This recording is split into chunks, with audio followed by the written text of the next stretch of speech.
সবাইকে স্বাগত জেলার সংবাদে। সাথে রয়েছে দোলা ডলরের। শুরুতেই জানাবো সংবাদ শিরোনাম। নিম্নচাপের প্রভাবে জোয়ার ও বৃষ্টির পানিতে প্লাবিত হচ্ছে নিচু এলাকা, ভাঙছে বিভিন্ন সড়ক। শেরপুর ও জামালপুরের পর ময়মনসিংহে জুলাই পদযাত্রা, পিআর পদ্ধতিতে নির্বাচনের দাবি। চট্টগ্রামের শাহ আমানতে প্রায় 22 লাখ টাকার বিদেশি মুদ্রা জব্দ, আমিরাত ফের যাত্রী আটক।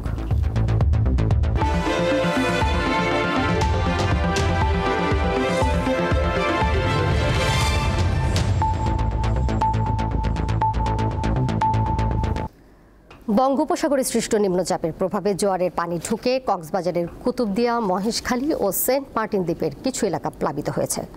উত্তাল সাগরের তীব্র ঢেউয়ের আঘাতে কক্সবাজার মেরিন ড্রাইভেও ভাঙন দেখা দিয়েছে। এছাড়া পটুয়াখালীতে সকল নদ নদীর পানি বিপদসীমার উপর দিয়ে প্রবাহিত হচ্ছে। সাগরের নিম্নচাপের কারণে গত 4 দিন ধরে কক্সবাজারের টেকনাফ সেন্ট মার্টিন রুটে নৌযান চলাচল বন্ধ রয়েছে। এতে সেন্ট মার্টিনে নিত্য প্রয়োজনীয় পণ্যের সংকট দেখা দিয়েছে। এদিকে সাগরের ঢেউয়ের আঘাতে কক্সবাজার সমুদ্র সৈকতের অন্তত 10টি পয়েন্টে ভাঙন দেখা দিয়েছে। এর মধ্যে রয়েছে লাবণী পয়েন্ট, সুগন্ধা পয়েন্ট ও কলাতলি। ঢেউয়ের তোড়ে ভেঙে গেছে ট্যুরিস্ট পুলিশের অস্থায়ী স্থাপনা, উপড়ে গেছে অসংখ্য ঝাউগাছ। এছাড়া জোয়ারের আঘাতে কক্সবাজার টেকনাফ মেরিন ড্রাইভ রোডের 4টি স্পিডে আবারও ভাঙন শুরু হয়েছে। কক্সবাজার আবহাওয়া অফিস জানায়, নিম্নচাপ এবং আমাবস্যার কারণে সাগরের জোয়ারের পানি 2 থেকে 3 ফুট উচ্চতা বৃদ্ধি পাওয়ায় কুতুবদিয়া, মহেশখালী দ্বীপ সহ উপকূলীয় এলাকায় বেড়িবাঁধের ভাঙা অংশ দিয়ে লোকালয়ে জোয়ারের পানি প্রবেশ করেছে। বর্ষাকাল আলে বিশেষ চিন্তার থাকি, যেখান থেকে ভালো উত্তোলন হয়েছে সেখান থেকে ভাঙন শুরু হচ্ছে। সেনাবাহিনী জরুরি ভাবে তাড়াতাড়ি যদি করে দেয় আর কেউ হয়ে দাঁড়িয়ে আর কি। দক্ষিণের জেলা পটুয়াখালীতে সকল নদ নদীর পানি বিপদসীমার ওপর দিয়ে প্রবাহিত হচ্ছে। গত 4 দিন ধরে প্রতিনিয়ত 2 দফায় জোয়ারের পানিতে প্লাবিত হচ্ছে বেড়িবাঁধের বাইরের সকল নিম্নাঞ্চল।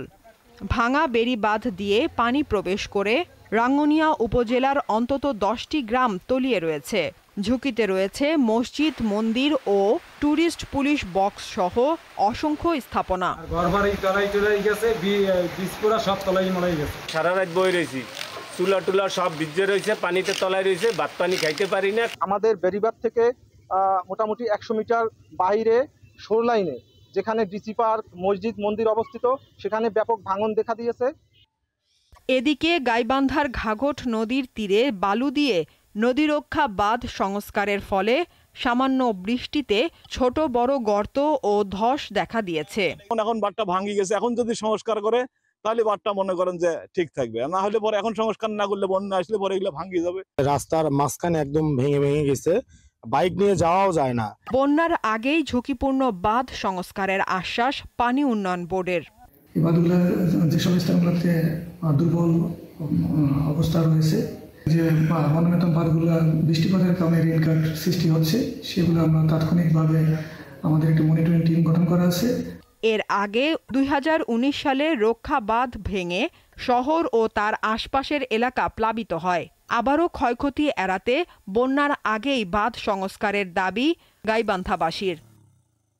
সাদিয়া চৌধুরী, দীপ্ত, বার্তাকক্ষ। এ বিষয়ে আরো জানাতে পটুয়াখালী থেকে সরাসরি যুক্ত হয়েছেন সহকর্মী মোহাম্মদ ইমরান। প্রতিবেদনে যেটি দেখতে পাচ্ছিলাম যে সব নদ নদীর পানি তো এখন বিপদসীমার উপরে, যেহেতু নিম্নচাপ রয়েছে, সেক্ষেত্রে নতুন করে কোন কোন এলাকা প্লাবিত হয়েছে আর কি ধরনের পরিবর্তন দেখতে পাচ্ছেন? স্থানীয় পানি উন্নয়ন বোর্ড কর্মকর্তা কি বলছেন? দোলা, বঙ্গোপসাগরে যে নিম্নচাপের সৃষ্টি হয়েছিল সেটি কিন্তু ক্রমান্বয়ে দুর্বল হয় প্রথমে সুয়েজ প্রেসার লঘুচাপে এবং এর পরে কিন্তু লঘুচাপে পরিণত হয় মৌসুমী বায়ুর অক্ষের সাথে মিলিত হয়েছে। এই মৌসুমী বায়ুর প্রভাবে কিন্তু পটুয়াখালীতে আজও বৃষ্টিপাত অব্যাহত রয়েছে। গত 4 দিন ধরে কিন্তু টানা গুড়ি থেকে মাঝারি বৃষ্টিপাত অব্যাহত রয়েছে। টানা বৃষ্টির কিন্তু সবচেয়ে বেশি ভোগান্তিতে পড়েছে নিম্ন আয়ের খেটে খাওয়া মানুষ। এছাড়া অমাবস্যার জোয়ের প্রভাবে কিন্তু পটুয়াখালীর সকল নদ নদীর পানি কিন্তু বিপদসীমার উপর দিয়ে প্রবাহিত হয়েছে। জেলার বেড়িবাঁধের বাইরের সকল নিম্নাঞ্চল কিন্তু প্লাবিত হয়েছে। এছাড়া ভাঙা বেড়িবাঁধ দিয়ে পানি প্রবেশ করে কিন্তু রাঙ্গামালী উপজেলার 10টি গ্রাম এবং বাউফল উপজেলার কিন্তু অন্তত 20টি গ্রাম কিন্তু প্লাবিত হয়েছে। নতুন করে বেড়িবাঁধ ভেঙে কিন্তু সদর উপজেলার ইদ্দাকপুর এবং কাকরাবুনিয়া গ্রামের বেড়িবাঁধ ভেঙে কিন্তু ওই 2 গ্রাম প্লাবিত হয়েছে। এছাড়া মুরাদিয়া যে উপজেলা রয়েছে, মুরাদিয়া উপজেলার দুমকি উপজেলার যে মুরাদিয়া গ্রাম রয়েছে, দক্ষিণ মুরাদিয়া, উত্তর মুরাদিয়া, সন্তোষদি এবং চরগারদি, এই 4টি গ্রাম কিন্তু আসলে পানিতে প্লাবিত হয়েছে। এছাড়া অসংখ্য ঘরবাড়ি কিন্তু এই যে সকল এলাকায় পানি প্রবেশ করে, অসংখ্য ঘরবাড়ি কিন্তু পানিতে তলিয়ে আছে। নিম্নচাপের প্রভাবে কুয়াকাটা সংলগ্ন বঙ্গোপসাগর কিন্তু বেশ উত্তাল ছিল। উত্তাল ঢেউয়ের তাণ্ডবে কিন্তু কুয়াকাটা সমুদ্র সৈকত কিন্তু একেবারে লন্ডভন্ড হয়ে গেছে। বিশেষ করে কুয়াকাটা সমুদ্র সৈকতে জাতীয় উদ্যান রয়েছে, সেই জাতীয় উদ্যানের স্থাপনায় কিন্তু ভাঙন দেখা দিয়েছে। অসংখ্য গাছপালা কিন্তু ভেঙে গিয়েছে এবং জাতীয় উদ্যান সংলগ্ন যে হোসেনপাড়া গ্রাম রয়েছে, হোসেনপাড়া গ্রামের প্রবেশ সড়কের অন্তত 30 মিটার কিন্তু সমুদ্রে বিলীন হয়ে গেছে। এছাড়া কুয়াকাটা সমুদ্র সৈকত সংলগ্ন যে ডিসি পার্কের যে সৈকত সড়ক রয়েছে, সেই সড়কও কিন্তু একেবারে উত্তাল ঢেউয়ের তাণ্ডবে কিন্তু নতুন করে ভাঙন দেখা দিয়েছে। এর আগে কিন্তু সেই সৈকত সড়কটি কিন্তু আরো এক দফা ভেঙেছিল। বর্তমানে সৈকতের এই সড়কের প্রায় 2/3 কিন্তু একেবারে বিলীন হয়ে গেছে। বর্তমানে ভাঙন ঝুঁকিতে রয়েছে কুয়াকাটা দিরি পয়েন্টের মসজিদ, মন্দির এবং টুরিস্ট পুলিশ বক্সের যে টুরিস্ট পুলিশ যে বক্স রয়েছে, সেই বক্সও কিন্তু ভাঙন ঝুঁকিতে রয়েছে। এখানকার পানি উন্নয়ন বোর্ড এবং জেলা প্রশাসনের সঙ্গে আমার কথা হয়েছে, তারা জানিয়েছেন যে সকল স্থানে আসলে ভাঙন দেখা দিয়েছে সেই সকল স্থানে কিন্তু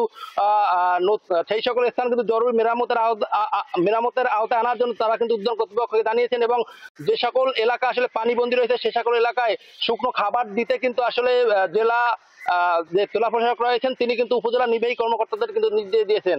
দোলা, আসলে পটুয়াখালী থেকে আমার কাছে এই ছিল সর্বশেষ। সরাসরি যুক্ত ছিলেন সহকর্মী মোহাম্মদ ইমরান। পরের প্রসঙ্গে যাচ্ছি। পিআর পদ্ধতিতে সংসদের আসন বিন্যাসের দাবিতে অটল জাতীয় নাগরিক পার্টি এনসিপি এ নিয়ে সকালে কঠোর বার্তা দিলেন দলটির আহ্বায়ক নাহিদ ইসলাম। তিনি বলেন, ভোটের আনুপাতে হতে হবে সংসদের উচ্চকক্ষ, আসন অনুযায়ী নয়।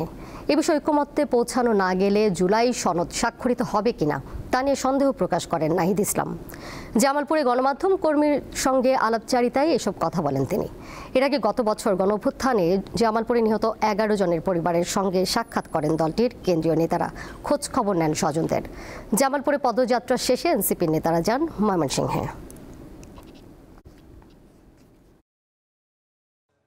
উচ্চকক্ষ আমাদের ক্ষমতার ভারসাম্য এবং জবাবদিহিতার জন্য অত্যন্ত গুরুত্বপূর্ণ। সে বিষয়ে ঐক্যমত আসেনি। সে বিষয়ে ঐক্যমত না আসলে এই জুলাই সনদ স্বাক্ষরিত হবে কিনা সেটা নিয়ে আমাদের সন্দেহ আছে। আমাদের জায়গা থেকে আমরা বলেছি যে এই বিষয়ে ঐক্যমত আসার পরে আমরা জুলাই সনদের বিষয়টা বিবেচনা করবো। তবে আমরা চাই যে 5ই আগস্টের মধ্যে জুলাই সনদটা তৈরি হয়ে যায় এবং সর্বদলীয় ঐক্যমতের মাধ্যমে এটা ঘোষিত হবে। ময়মনসিংহে জুলাই পদযাত্রা করছে জাতীয় নাগরিক পার্টি। সেখানকার খবর জানাতে যুক্ত হচ্ছেন সহকর্মী মাহমুদুল হাসান।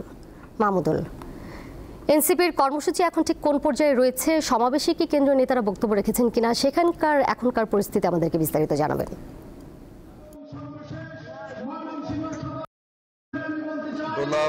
এনসিপির এই যে পদযাত্রা, সারা দেশের যে পদযাত্রা কর্মসূচি, তারই অংশ হিসেবে জামালপুরে শেষ করে আজকে দুপুরে কেন্দ্রীয় নেতারা, এনসিপির কেন্দ্রীয় নেতারা ময়মনসিংহে এসে উপস্থিত হয়েছেন। এখন পর্যন্ত তারা কেউ মঞ্চে আসেননি।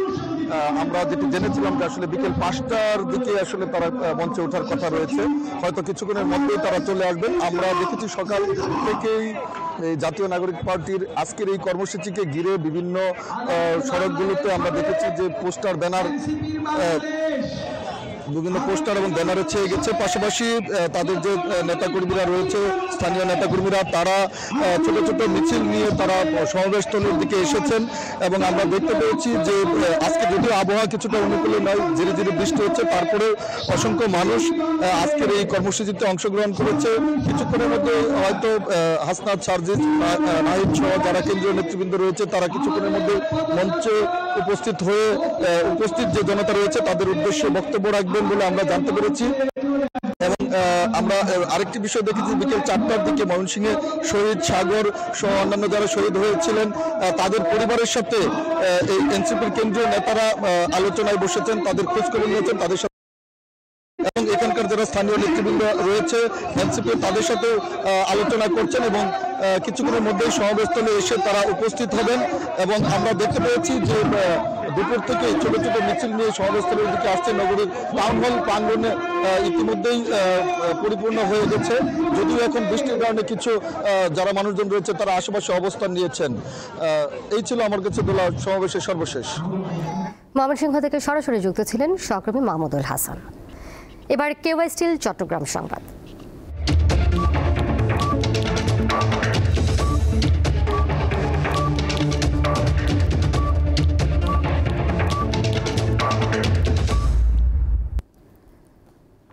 চট্টগ্রামের শাহ আমানত আন্তর্জাতিক বিমানবন্দর থেকে প্রায় 22 লাখ টাকার বিদেশি মুদ্রা জব্দ করা হয়েছে। এ সময় সংযুক্ত আরব আমিরাত থেকে আসা এক যাত্রীকে আটক করেছে কাস্টমস ও শুল্ক গোয়েন্দা সংস্থা। রবিবার রাত 8টার দিকে তল্লাশির পর আব্দুল মাজিদ নামের ওই যাত্রীকে আটক করা হয়।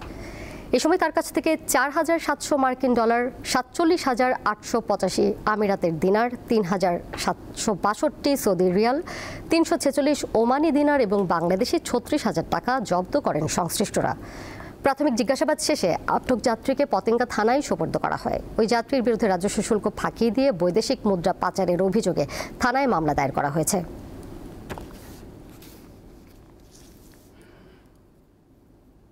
চট্টগ্রামে গত 2 দিন থেমে থেমে চলা বৃষ্টিতে নগরীর কিছু কিছু নিচু এলাকায় সৃষ্টি হয়েছে জলাবদ্ধতা। এতে নগরীর চকবাজার, কাতালগঞ্জ সহ বেশ কিছু এলাকা দিয়ে চলাচলে দুর্ভোগে পড়েছেন সাধারণ মানুষ। এদিকে বৃষ্টির কারণে সকাল থেকে অফিস ও স্কুলগামী ছাত্রছাত্রীরাও দুর্ভোগে পড়েন। আবহাওয়া অফিস জানিয়েছে মৌসুমী বায়ুর সক্রিয়তার কারণে বৃষ্টিপাত হচ্ছে। আগামীকালও মাঝারি আকারের বৃষ্টিপাত হতে পারে। সকাল 9টা পর্যন্ত গত 24 ঘন্টায় চট্টগ্রামে 56.6 মিলিমিটার বৃষ্টিপাত রেকর্ড করা হয়েছে।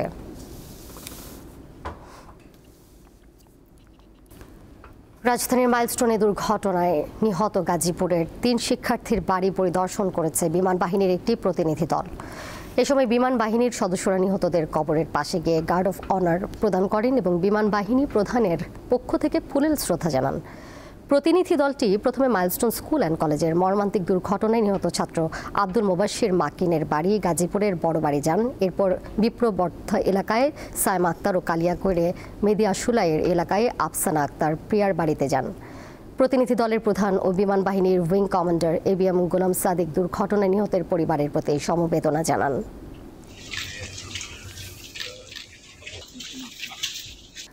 আশুলিয়ায় গ্যাস সিলিন্ডার বিস্ফোরণে স্বামী স্ত্রী দগ্ধ হয়েছে। তাদের উদ্ধার করে রাজধানীর জাতীয় বার্ন ইনস্টিটিউটে ভর্তি করা হয়েছে।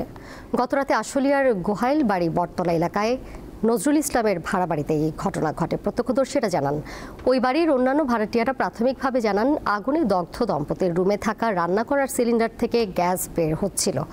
সেখানে সিগারেট ধরাতে গেলে এই অগ্নিকাণ্ডের ঘটনা ঘটে। পরে স্থানীয়রা আগুন নির্বাপন করে এবং তাদের চিকিৎসার জন্য রাজধানীর জাতীয় বার্ন ইনস্টিটিউটে পাঠানো হয়। নোয়াখালীর হাতিয়ার মেঘনা নদীতে বাল্কহেডের ধাক্কায় ট্রলার ডুবির ঘটনায় 2 জেলের মরদেহ উদ্ধার করা হয়েছে। সোমবার ভোর রাতের দিকে উপজেলার সুখচর ইউনিয়নের 4 নম্বর ওয়ার্ডের চর আমানুল্লাহ গ্রাম সংলগ্ন মেঘনা নদীতে এই ঘটনা ঘটে। নিহতরা হলেন উপজেলার চরকিং ইউনিয়নের সুল্লুকিয়া গ্রামের সাকিব উদ্দিন এবং সুখচর ইউনিয়নের 8 নম্বর ওয়ার্ডের মোহাম্মদ আরাফাত। স্থানীয়রা জানান, মেঘনা নদীর তীরে নোঙর করা অবস্থায় ছিল আফসার মাঝির মাছ ধরার ট্রলার। নোঙর করা ওই ট্রলারে আফসার মাঝি সহ 4 জন ঘুমিয়েছিলেন। রাত 3টার দিকে দক্ষিণ দিক থেকে আসা একটি বাল্কহেড ট্রলারটিকে ধাক্কা দেয়। এতে ঘটনাস্থলে ট্রলারটি উল্টে যায়।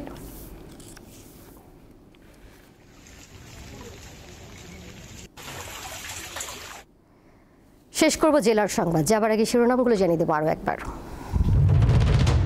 নিম্নচাপের প্রভাবে জোয়ার ও বৃষ্টির পানিতে প্লাবিত হচ্ছে নিচু এলাকা, ভাঙছে বিভিন্ন সড়ক। শেরপুর ও জামালপুরের পর ময়মনসিংহে জুলাই পদযাত্রা, পিআর পদ্ধতিতে নির্বাচনের দাবি। চট্টগ্রামের শাহ আমানতে প্রায় 22 লাখ টাকার বিদেশি মুদ্রা জব্দ, আমিরাত ফেরত যাত্রী আটক।